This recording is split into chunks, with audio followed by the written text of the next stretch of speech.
So, hey guys, it's Terry, and one of the things that I'm getting asked an awful lot is, Terry, what should we expect for next year? First, I got to put out a disclaimer, everyone. I don't have a crystal ball, but what I do have is historical information and facts, and that's what I figured we should talk about today.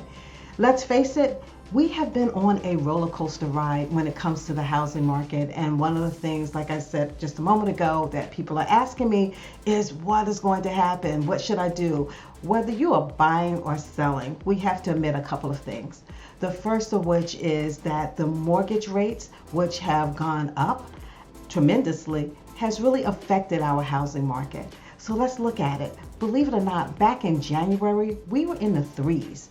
And so, but we are now in, we got as high as the sevens, but I'm happy to say that right now we're in like the high sixes.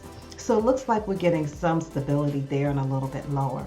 But because that the interest rates have actually doubled, which has never happened before in a year, believe it or not. So we're in uncharted territory about what's going on with interest rates. And we can see it reflected in the housing market. One, we've had our you buyers pulling back to decide whether or not you're going to continue to look for a house or if you're going to rent. We've had sellers see that with the buyers pulling back, that they don't have as many showings of their homes. And then also they decided to start to lower pricing a little bit. One of the things that I am recommending to all of my clients when I'm talking with them and they're asking this question is for buyers.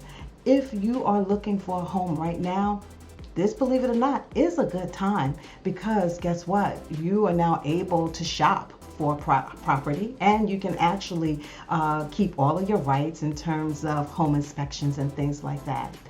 For my sellers, when it comes to whether or not you should put your house on the market, well, you have to look at your finances and you have to decide that if you want to put your house on the market, then what we would need to do is really sit down and make sure that we're putting it on at its best and at the proper pricing. So we sit down and do a really hard price analysis so that you can make a decision.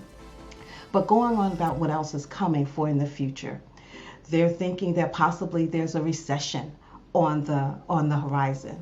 Again, I don't have a crystal ball. So if there is a recession on the horizon, then historically, again, we've seen in the last 6 recessions, 4 of them for sellers, you actually had some housing appreciation during those times. So recession doesn't necessarily mean that it's bad news. Again, if you have questions about what's going on or what to expect in 2023, give me a call, send me a DM, or just send me a quick email. I'm happy to sit down to discuss your situation and what's going on in the market and what are some best tips and hints that can help you navigate through these uncharted waters. All right, take care and talk with you soon.